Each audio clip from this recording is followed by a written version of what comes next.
한 주간도 평안하셨습니까? 아멘. 다시 뵐 수 있어서 반갑고 감사드립니다.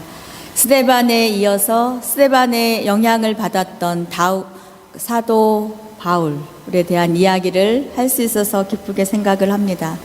오늘 제목이 택함받은 주의 그릇이 받은 것은 이라고 했는데, 하나님 앞에 택함받고 주의 종으로 쓰임 받게 된다면 여러분들이 기대하는 것은 무엇이지요? 내가 주의 종으로 하나님의 제자로, 예수님의 제자로 선택을 받았을 때 기대하는 것이 무엇이지요? 어떤 것을 기대하고 계시나요? 세상에서도 회사에서나 아니면 국가적인 기관에서 어떤 임무를 받았을 때 참으로 기쁘게 생각을 할 것입니다. 그리고 이제 나의 인생이 쫙 펼쳐질 것이라는 그런 기대를 하게 되겠죠. 그런데 세상의 권력보다 더 위대한 하나님의 자녀로, 하나님의 종으로 쓰임받은, 택함받은 사람이 받게 될 그것이 어떤 것인지 오늘 사울의 이야기를 통해서 함께 생각을 해보기를 원합니다. 저희가 스데반에 이어서 오늘 사도 바울 이야기를 하면서 사도행전을 이야기하고 있는데요. 사도행전은 사도들의 행적을 기록한 책이라고 말씀을 드렸습니다. 또한 사도들의 기록뿐만 아니라 예수님께서 승천하시면서 보혜사 성령을 너희에게 보내줄 것이라고 약속하셨던 것처럼 보혜사 성령께서 어떻게 역사하셨는지 성령의 행전이라고 할 수도 있습니다. 그래서 사도행전 1장 8절에 보면 오직 성령이 너희에게 임하시면 너희가 권능을 받고, 성령이 임했을 때 권능을 받고 예루살렘과 온 유대와 사마리아와 땅 끝까지 이르러 내 증인이 될 것이다 라고 말씀을 하셨습니다.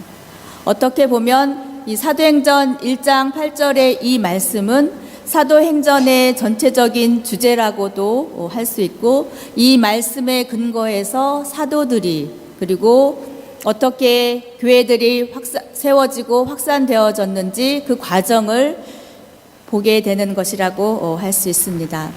예. 그래서 지난번에도 살펴보았던 것처럼 사도행전 1장부터 7장까지는 예수님의 제자인 사도들을 통해서 예루살렘에 복음이 전해졌던 것들을 기록을 하고 있다는 것을 보았습니다. 그리고 이제 스데반 이후에 사도행전 7장 이후에 이제 스데반이 죽고 예루살렘에서 예수님을 믿던 많은 사람들이 박해를 받기 시작을 합니다. 그리고 스데반의 죽음 이후에 많은 사람들이 흩어지게 되죠. 이제 예루살렘에서 이제 유대와 사마리아로 사람들이 흩어지면서 세워졌던 그 7명의 집사들, 그리고 사도들을 통해서 복음이 전해지게 됩니다. 그리고 이제 사도 바울이 다메섹으로 가다가 예수님을 만나고 예수님의 제자가 된 다음에 이제 이방인들에게 복음을 전하는 그런 사역을 펼치게 되는데, 그것이 사도행전 13장부터 28장까지 펼쳐집니다. 그런데 땅 끝까지 이르러 내 증인이 되라라고 말씀을 하셨는데, 사도행전 28장까지는 어디까지 복음이 전해졌나요? 로마까지 복음이 전해지게 됩니다. 사도 바울을 통해서는 로마까지 복음이 전해졌는데, 그러면 로마가 예수님께서 말씀하신 땅끝인지 그건 우리는 살펴보기를 원하고요. 다시 말씀으로 가면 그 사도행전 7장에서 보면 이제 스데반이 복음을 전하다가 돌에 맞아 죽게 되고, 그것을 지켜보던 한 사람이 있었다고 했죠. 누구였지요? 바로 사도 바울인데, 그 당시에는 사울이라고 불렸던 그런 사람입니다. 이제 핍박으로 인해서 사도들이 여기저기 흩어지게 되고, 또 예루살렘의 신자들도, 예루살렘에서 신앙생활을 하던 사람들도 유대와 사마리아로 흩어지게 됩니다. 그러면서 흩어져서 도망가서 숨어 있는 것이 아니라 흩어져서 가면서 복음을 전하게 되고, 빌립이라는 집사도 사마리아에 거하면서 복음을 증거하게 됩니다. 또 사도행전 8장을 읽어보시면 또 빌립이라는 집사가 에티오피아인 네시에게 복음을 전했다는 그런 이야기가 펼쳐집니다. 그리고 이제 사도행전 9장에 가면 이제 예루살렘의 그 기독교인들에 대한 박해가 심해지면서 사울이 이제 예수님을 믿는 그런 사람들을 잡으러 가게 되는 이야기가 펼쳐지는데요. 대제사장에게 가서 이제 그리스도를 믿는 사람들을 잡아올 수 있는 그런 권한을 부여받게 되죠. 그래서 여기서는 사냥 면허증이라고 표현을 했는데요. 그리스도인이면, 그리스도를 믿는 사람이면 누구든지 다 잡아올 수 있는 그런 권한을 부여받고 이제 사울이 다메섹으로 가게 됩니다. 그래서 다메섹으로 가다가 예수님을 만나게 되는데요. 예. 다메섹 도상에서 어떠한 음성을 듣게 되냐면 사울아 사울아 내가 어찌하여 나를 박해하느냐라는 그런 음성을 듣게 됩니다. 지금 누구를 박해하고 있다고 말씀을 하고 있죠? 어찌하여 나를 박해하느냐. 이미 예수님께서는 죽었고 부활하여 승천하셨는데 지금 예수를 믿고 따르는 그 사람들을 잡으러 가는데 사울에게 예수님께서는 나타나셔서 왜 나를 믿는 사람을 박해하느냐 하지 않고 어찌하여 나를 박해하느냐라고 말씀을 하고 있습니다. 그래서 예수님을 믿는 사람들과 예수님을 동일시하는 그 모습을 보게 됩니다. 이걸 통해서 내가 예수님을 믿고 있는데 누군가가 나를 박해한다면 나 개인을 박해하는 것이 아니라 예수님을 박해하는 것이 됩니다. 예수님을 믿는 누군가에게 내가 누군가를 괴롭히고 못 살게 군다면 그 사람을 괴롭히는 것이 아니라 예수님을 괴롭히는 것이 된다고 하는 것이죠. 그래서 예수님께서도 작은 소자에게 물 한 그릇을 대접한 것이 바로 나를 했다고 하셨던 것처럼 지금 믿는 사람들을 박해하는 것이 바로 예수님을 박해하는 것이라고 말씀을 하고 있습니다. 그럴 때 사울이 이렇게 고백을 하죠. 주여 니시니까. 이걸 통해서 지금 사울은 이렇게 말씀하시는 분이 누구신지 잘 몰랐던 것 같습니다. 그럴 때 예수님께서 말씀하십니다. 나는 내가 박해하는 예수라. 너는 일어나 시내로 돌아가라. 내가 행할 것을 내게 이를 자가 있느니라. 지금 다메섹에 가서 예수를 믿는 사람을 잡아서 예루살렘까지 가려고 하는 그 사도 사울에게 예수님께서 나타나셔서 왜 나를 박해하느냐라고 하면서 이제 내가 일어나서 시내로 가면 내가 할 일을 알려줄 사람이 있다고 말씀을 하십니다. 그것을 통해서 이제 사울이 다메섹으로 들어갑니다. 오늘 이제 본문에 보면 그때에 다메섹에 아나니아라 하는 제자가 있다고 합니다. 초대교회의 아나니아와 삽비라 이야기를 통해서 성령을 속였던 그 사람들이 죽게 된 이야기가 있지만 이 다메섹에 또 아나니아라는 사람이 있는 것을 보게 됩니다.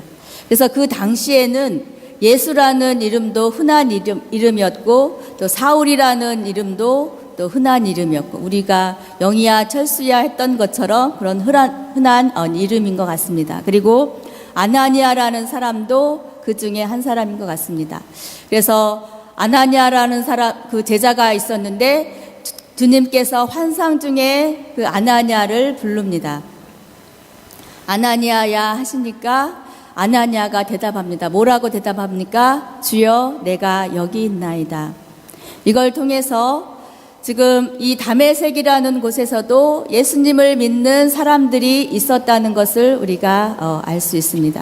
그리고 예수님께서는 또 환상을 통해서 예수님의 뜻을 알려주고 있는 것을 보게 되는데요.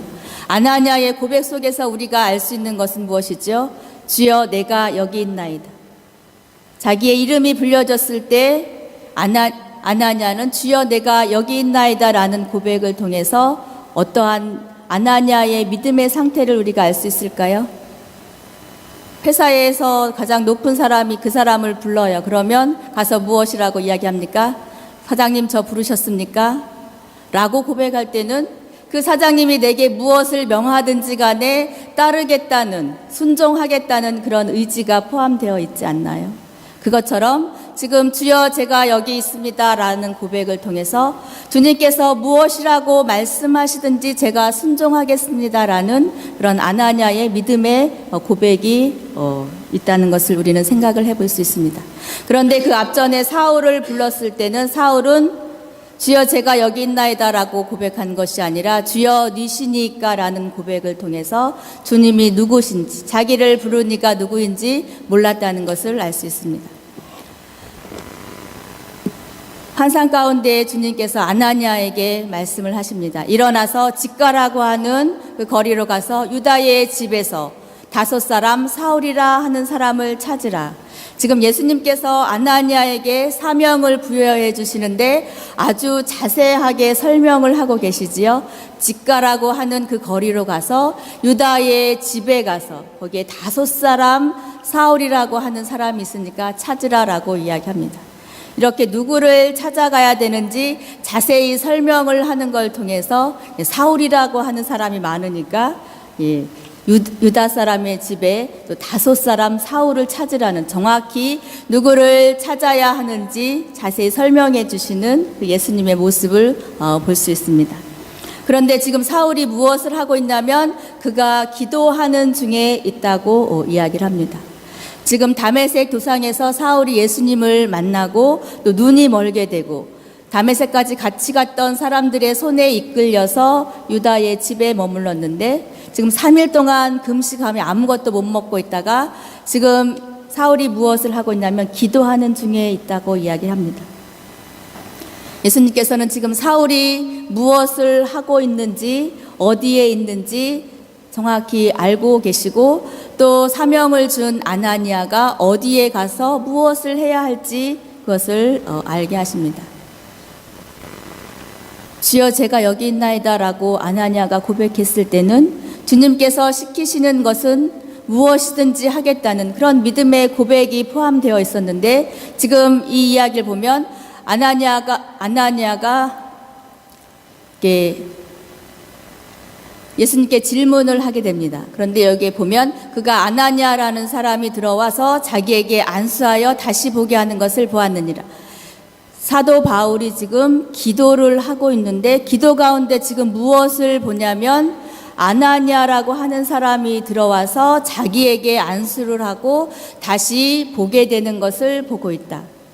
지금 이 이야기를 통해서 우리가 무엇을 할 수 있냐면 지금 사울이 기도를 하고 있어요. 기도하는 중에 아나니아라는 사람이 와서 자기에게 안수를 하니까 눈이 다시 보게 될 것을 누가 보았다고요?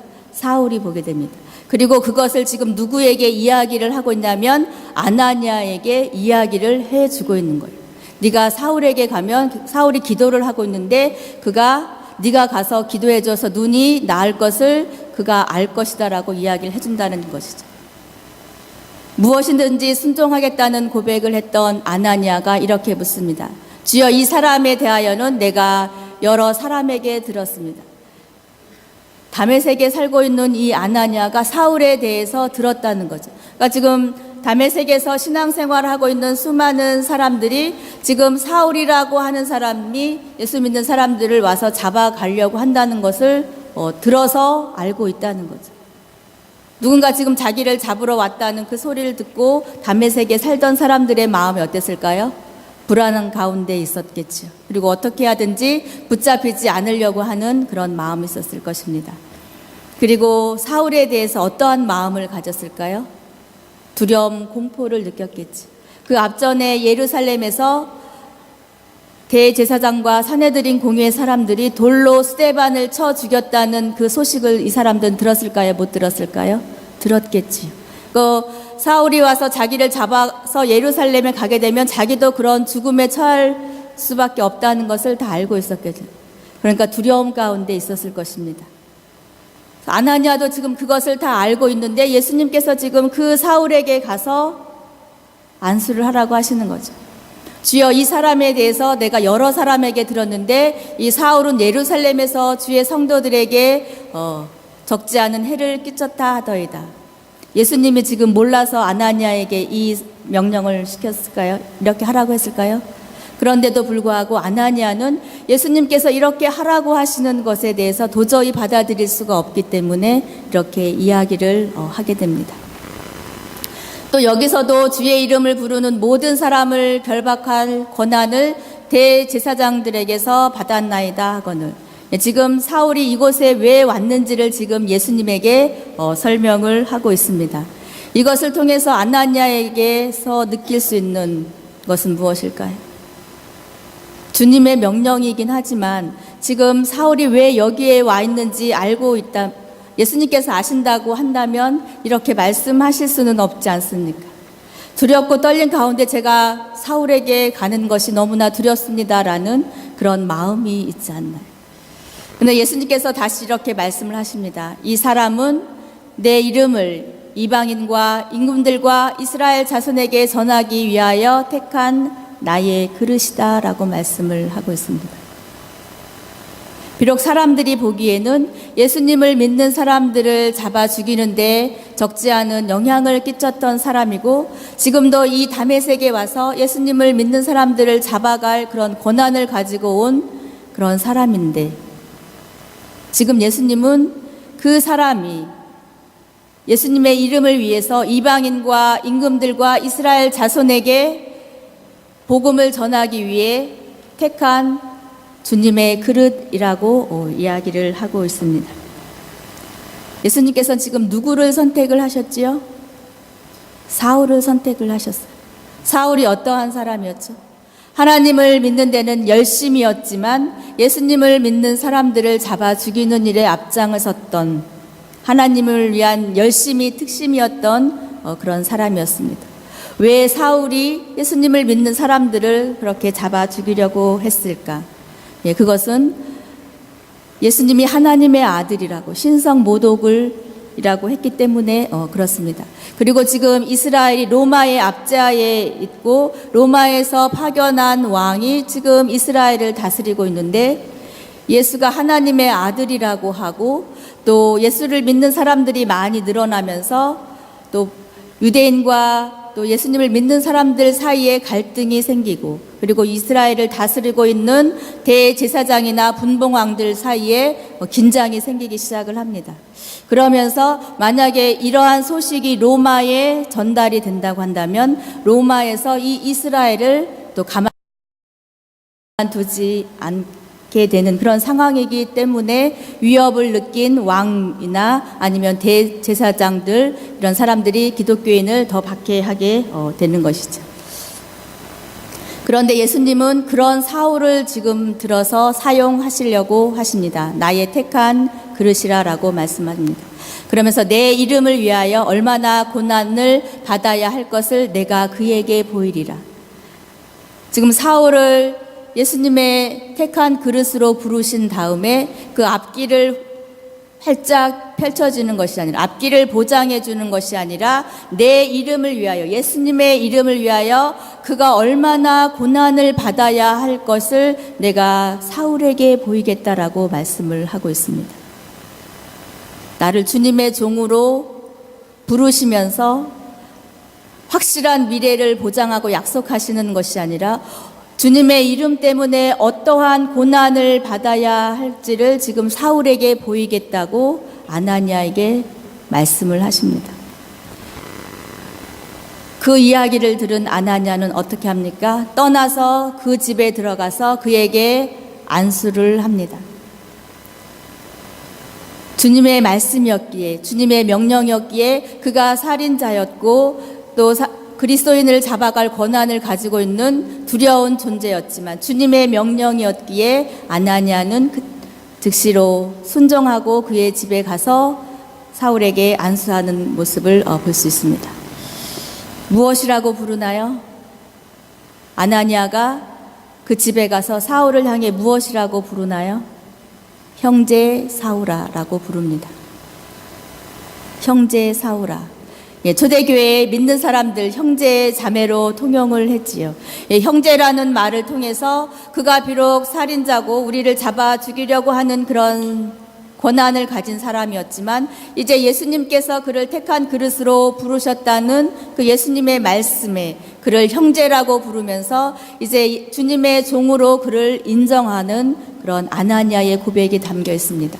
주고 내가 오는 길에서 나타나셨던 예수께서 나를 보내어 너로 다시 보게 하시고 성령으로 충만하게 하신다라고 사울에게 이야기를 합니다.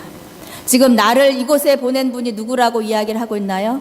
내가 다메섹에서 만났던 그 예수가 지금 나를 이곳으로 보내서 너를 다시 보게 한다고 이야기를 합니다. 그래서 성령이 충만했던 예수님의 제자인 아나니아에게 어떠한 능력이 있다는 것을 지금 우리가 알 수 있나요? 기도하는 것을 통해서 사울의 멀었던 눈이 띄어지게 하는 치유의 은사가 있었던 것을 보게 됩니다. 혹시 사도행전을 누가 기록했는지 기억하고 계시나요? 누가 기록했지요? 누가가 기록했어요. 누가의 직업이 무엇이었지요? 의사였어요. 그러니까 지금 이 기록을 통해서 의사의 입장으로 지금 아나니아가 사울에게 기도했을 때 어떠한 일이 벌어졌는지를 기록을 하고 있는데요. 즉시 사울의 눈에서 비늘 같은 것이 벗어져 다시 보게 되었지라. 의사의 관점으로 이 사건을 기록하고 있다는 것을 볼 수 있습니다. 그래서 제자도 아나니아도 기도할 때 치유의 능력이 임해서 사울의 눈을 띄게 했다는 것을 우리가 알 수 있습니다. 그리고 즉시 일어나서 무엇을 받았지요? 세례를 받게 됩니다. 유대인으로서 태어난 지 8일 만에 받는 것이 할례라고 한다면 그 할례를 통해서 하나님의 선택된 민족이라는 하나님의 자녀라는 그런 증거가 있다면 세례를 통해서는 이제 죄 사함을 받고 새로운 하나님의 자녀가 된 영적인 자녀가 된다는 그런 의미가 있지. 그리고 세례를 통해서는 성부와 성자와 성령의 이름으로 세례를 받을 때 이제는 내가 과거의 나의 모습이 아니라 예수 그리스도의 피로 말미암아 죄의 사함을 받고 이제 새롭게 태어난다는 그런 의미가 있습니다. 그 전에 세례 받기 전에 사울은 죄인이었다고 한다면 이제 다메섹에서 예수님을 만나고 세례를 통해서 하나님의 제자로 주님의 택한 종으로 새로운 삶을 살게 된다는 것을 보게 됩니다. 그리고 음식을 먹고 강건해지고 이제 사울이 다메섹에 있는 제자들과 함께 며칠을 머물게 됩니다. 며칠을 머문 후에 무엇을 합니까? 즉시로 각 회당에서 예수가 하나님의 아들인 것을 전파한다고 합니다. 즉시로 다메섹에서 예수님을 만나고 3일 동안 장님으로 있다가 아나니아를 통해 눈이 뜨여지게 되고 이제 음식을 먹고 힘을 얻은 그 후 며칠 후에 이제 즉시로 회당에 가서 무엇을 합니까? 예수가 하나님의 아들이라는 것을 전파를 합니다. 며칠 만에 어떻게 회당에 가서 예수가 하나님의 아들이라는 것을 증거할 수 있게 되었을까요? 신앙생활 얼마나 해야 나가서 전도할 수 있나요? 어떠한 능력을 받아서 전도해야 되나요? 그래서 며칠 만에 사울이 가서 복음을 전했다는 걸 통해서 어떻게 복음을 전했을까, 무엇을 전했을까를 생각을 해봅니다. 사울이 회당에 가서 무엇을 이야기했을까요? 자기가 누구인지를 이야기했겠죠. 자기가 하나님을 얼마나 열심히 믿었는지를 증거했을 것이고, 그래서 하나님을 모독한, 신성 모독했다고 여겼던 예수를 믿는 그 사람들을 내가 잡아서 예루살렘으로 데려가기 위해서 왔다는 것을 이야기했겠죠. 그리고 다메섹 도상에서 예수가 자기를 만나주고 그리고 아나니아를 통해서 내 눈이 밝아지고 이제 그렇게 나를 만나주고 그 예수님이 바로 살아계신 하나님의 아들이라는 것을 증거했겠죠.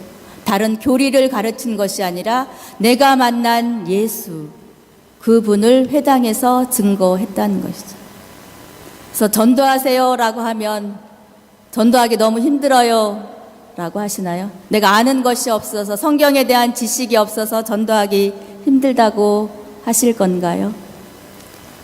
사울은 바로 즉시 회당에서 말씀을 가르쳤는데 무엇을 전했냐면 그 예수가 하나님의 아들이라는 것을 증거했는데 그 증거가 무엇이냐면 나를 만나주신 그분, 내 삶을 변화시킨 그분을 증거했다는 것을 우리가 알 수 있습니다. 그래서 내가 가서 복음을 전한다는 것, 내가 전도를 한다는 것은 나를 만나주신 그 예수님, 내 삶을 변화시킨 그 예수님, 내 삶 가운데 함께 하시고 인도하시는 그 예수님을 이야기해 주는 것, 그것이 바로 복음을 전하는 것이고 전도라는 것을 우리는 알 수 있습니다. 내가 어떠한 일을 하다가 어려움 당했을 때 기도했고 그 기도에 응답해 주셔서 어떻게 문제들이 해결되었는지 그것을 나누는 것, 그것이 바로 복음 전하는 것이고 전도라는 것이고 그것이 예수님이 하나님의 아들이라는 것을 증거하시라는 것을 우리는 알 수 있습니다. 또한 이것을 통해서 우리가 알 수 있는 것은 예수님을 만난 사람들은 어떻게 되나요? 다 변화된다는 것을 알 수 있습니다.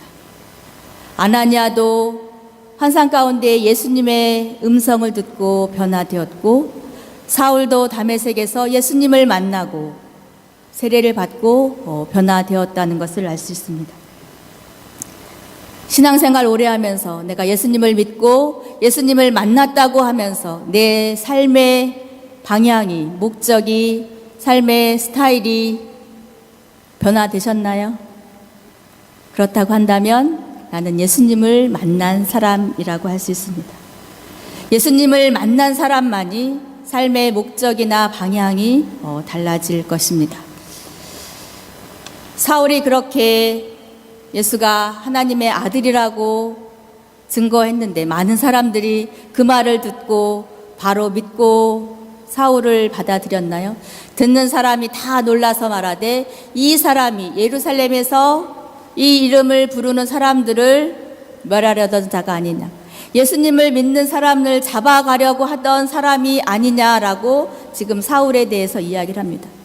지금 사울은 예수님을 만나서 변화돼서 예수 그리스도가 하나님의 아들이라고 고백하고 내게 임했던 그 예수님을 증거하는데 그 말을 듣는 사람들은 지금 사울의 말을 믿지 않는 것이죠.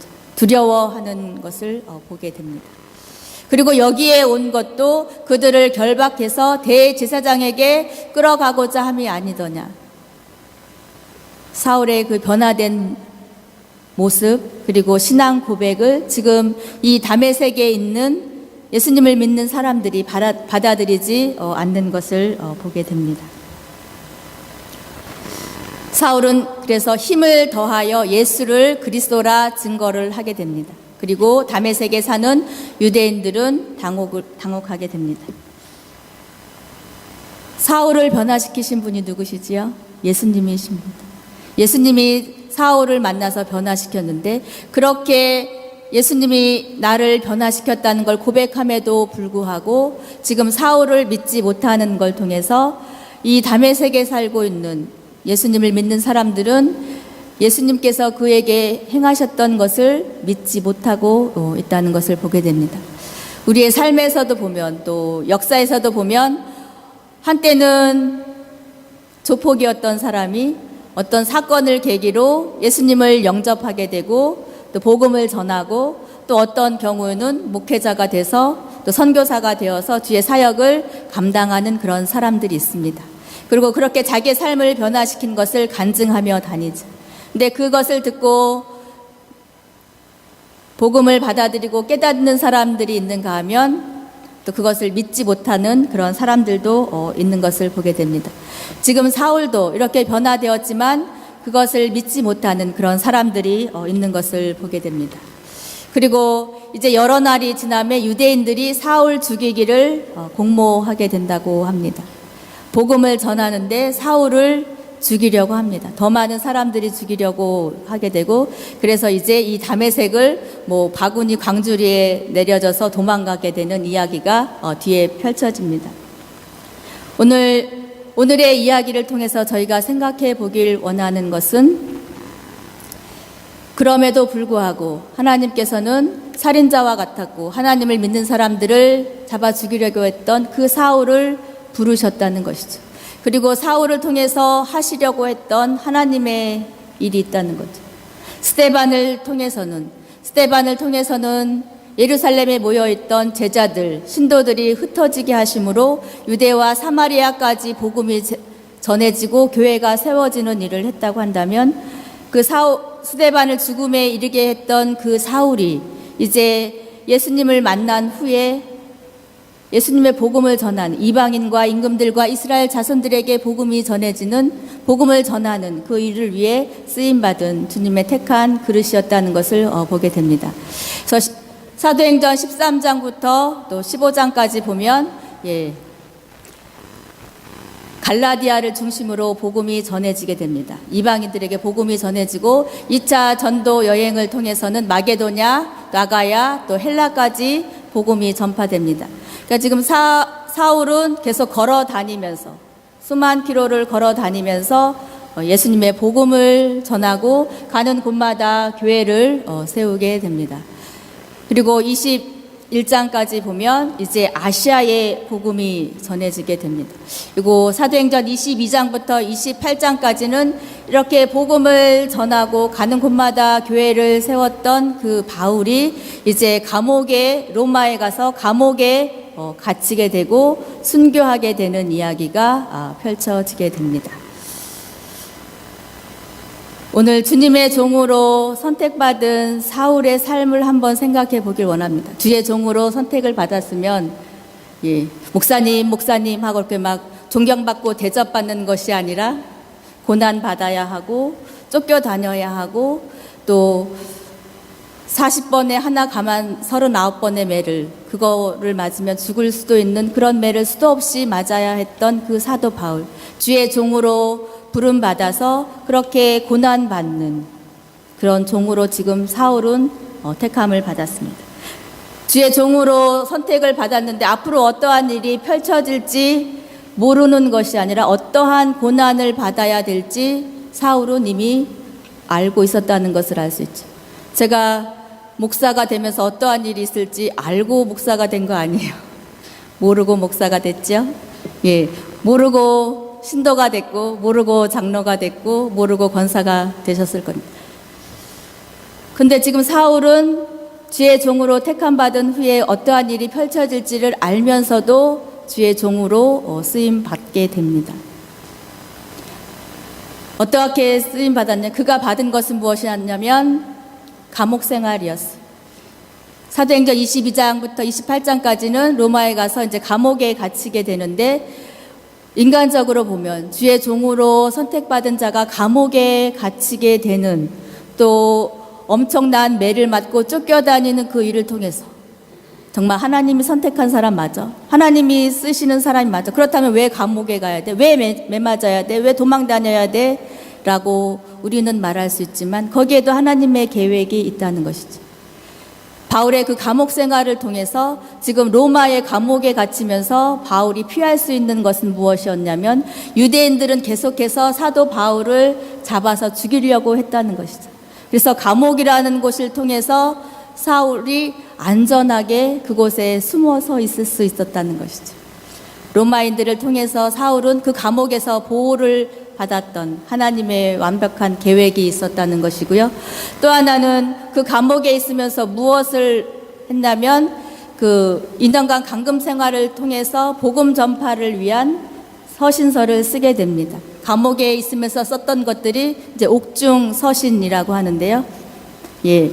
어떤 그 대통령이나 어떤 사람들도 감옥에 있으면서 시간이 많잖아요. 그 감옥에 있으면서 위대한 글들을 썼던 것들을 보게 됩니다. 그것처럼 사도 바울도 감옥에 있으면서 썼다는 것이죠.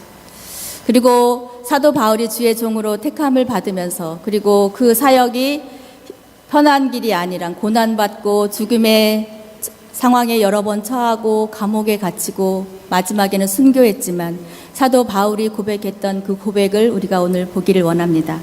비록 오늘 읽은 본문은 아니지만 이 사도 바울이 썼던 서신서들이 있습니다. 혹시 신약이 몇 권인지 아세요? 총 몇 권으로 되어 있지요? 27권으로 되어 있죠. 구약은 39, 27. 그래서 39권은 구약이고 27은 신약이지요. 27권 신약 중에 사도 바울이 쓴 서신서가 몇 권인지 혹시 기억하시나요? 14권을 썼습니다. 우리가 이제 사도행전을 봤는데 사도행전 다음에 로마서가 나오는데 로마서부터 히브리서까지 14권을 사도 바울이 썼습니다. 사람의 눈으로 보기에는 어떻게 저 사람이 하나님의 종이 될 수가 있어? 어떻게 복음을 전하는 주의 종이 될 수 있어라고 하는 사람이 주의 종으로 선택받고 쓰임받고 신약의 27권 중에 14권을 쓴, 그리고 이방인과 임금들과 이스라엘 자손들에게 복음을 전하는 그런 쓰임받은 사람이었다는 거죠. 그리고 오늘 그 고백을 보면 갈라디아서 2장 20절 말씀에 보면 우리 함께 한번 읽어볼까요? 내가 그리스도와 함께 십자가에 못 박혔나니 그런즉 이제 내가 산 것이 아니요 내 안에 그리스도께서 사신 것이라. 이제 내가 육체 가운데 사는 것은 나를 사랑하사 나를 위하여 자기 몸을 버리신 하나님의 아들을 믿는 믿음 안에서 사는 것이니라. 드러낼 것이, 자랑할 것이 너무 많았던 사도 바울. 유대인 중에 유대인이었고 로마의 시민권자였고 가마리알의 문화생으로 수많은 지식을 갖고 있던 그였지만 예수 그리스도를 믿은 후에 자기가 가진 모든 것을 배설물로 여겼고 오직 그리스도의 이름만을 증거하는 것을 사명으로 살았던 사람. 그리고 그가 살았던 것이 내가 사는 것이 아니라 내 안에 계신, 나를 변화시킨, 나를 만나주신 그 예수님을 증거하기 위해 사는 것이라고 고백했던 그 사도 바울의 고백.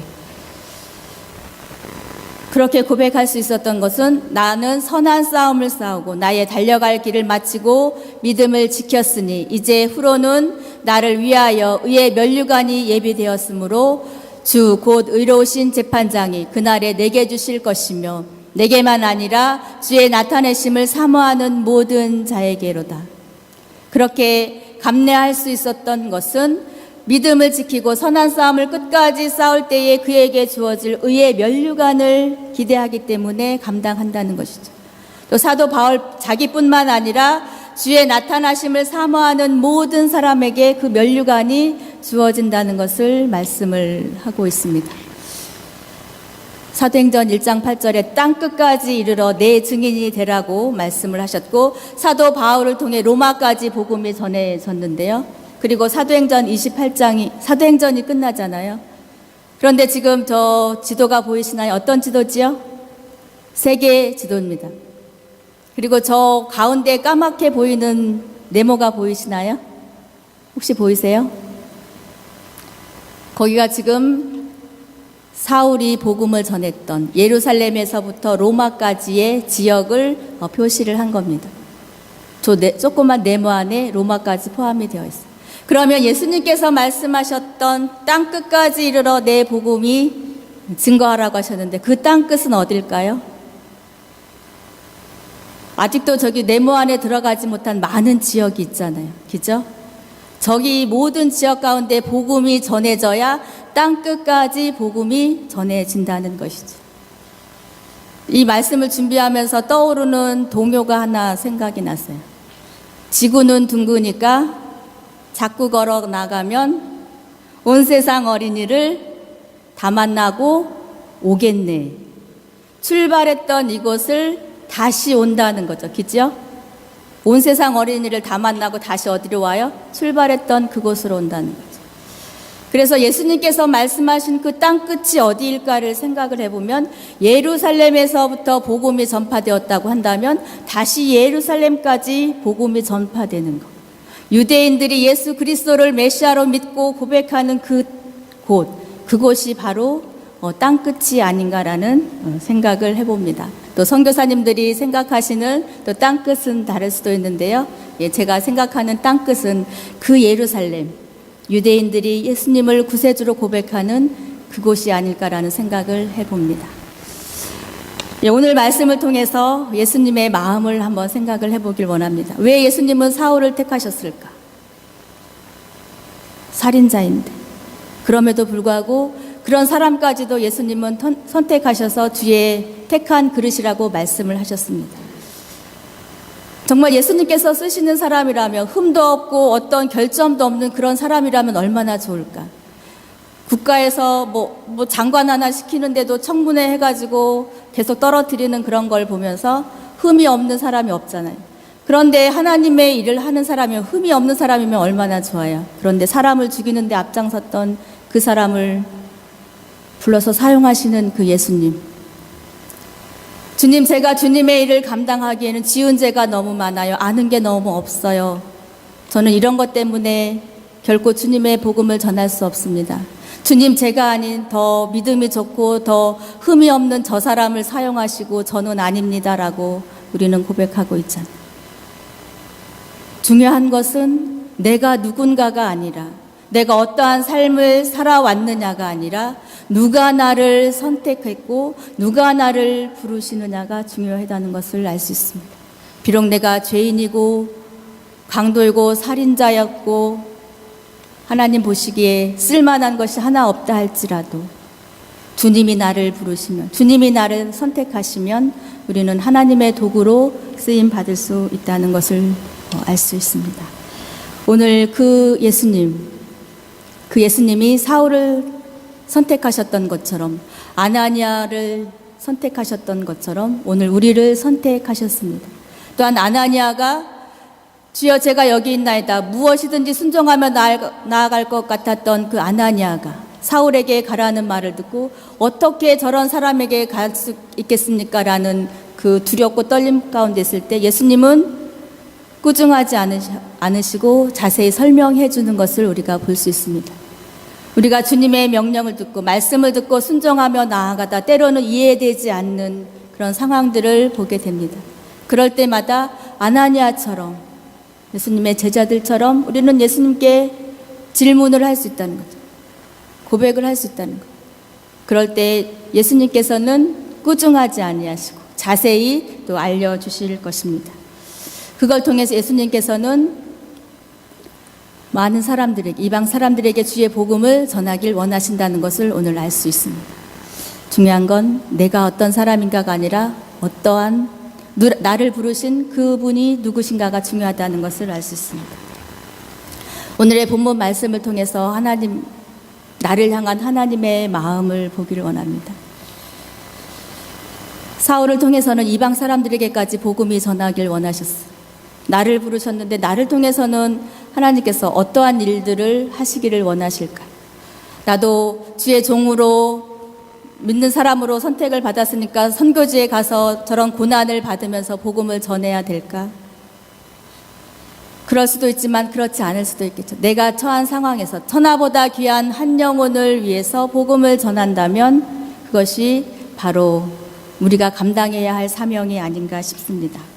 오늘 나를 향한 하나님의 마음, 네가 어떠한 상황에 있든지 그 전에 무엇을 했든지 중요한 것은 나를 자녀 삼으시고 나를 선택하길 원하시는 분이 하나님이시라는 것. 그리고 그렇게 사울 같은 사람도 사용했던 것처럼 내가 비난하고 조롱하는 그 사람도 하나님께서 쓰실 수 있다는 것, 그들을 인정하고 형제로 받아들이는 것, 그리고 주님이 원하시는 마음, 하나님 원하시는 마음은 한 영혼이 천하보다 귀하다는 것. 그래서 그 영혼을 구원할 수 있는, 그러기 위해서 나의 삶이 천하보다 귀한 한 영혼만이라도 주님의 전에 인도하는 그 사명을 감당한다면 나를 부르신 그 하나님의 그 뜻에 순종하는 것이 아닌가 싶습니다. 또 사도 바울을 선택하셨던 것처럼 사도 바울을 선택하시고 어떠한 화려한 미래를 약속하신 것이 아니라 고난과 역경을 약속하셨음에도 불구하고 순종했던 사도 바울처럼 지금 이 교회가 기도하고 간절히 바라는 것이 담임 목사님이 오시는 것일 것입니다. 그 오시는 분이 정말 주님께서 택하셔서 사도 바울과 같은 그런 마음으로 이곳에 와서 어떠한 고난이 있고 역경이 있을지라도 주님의 이름으로 인해서 고난을 받고 천하보다 귀한 한 영혼을 살리는 그런 목회자가 되겠다는 그런 마음을 가진 그런 분이 이곳에 오셔서 귀한 사역, 담임목회의 사역 감당할 수 있기를 간절히 바랍니다. 기도하겠습니다. 하나님 감사합니다. 오늘도 하나님의 말씀을 통해서 우리를 부르신 하나님의 사랑을 깨닫습니다.